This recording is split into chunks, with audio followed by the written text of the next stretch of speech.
Hello guys, आपका स्वागत है हमारे चैनल पर। ये जो दिख रहा है अभी, ये आम लगे हैं। आम के पेड़ को आप देख ही सकते हो, छोटे छोटे आम लगे हैं। और आपकी भी खेत में आम है तो बता सकते हैं गाइस। तो अभी तो हम फिलहाल देख सकते हो आम के पेड़ दिखा रहे हैं। तो यहाँ का कुछ ऐसा सीन है, देख ही सकते हो आप। छोटे छोटे आम लग चुके हैं अभी, आप देख ही सकते हैं।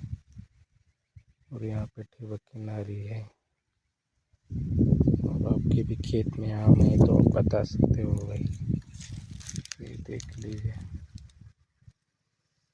तो आज का वीडियो अच्छा लगा तो लाइक शेयर कीजिए।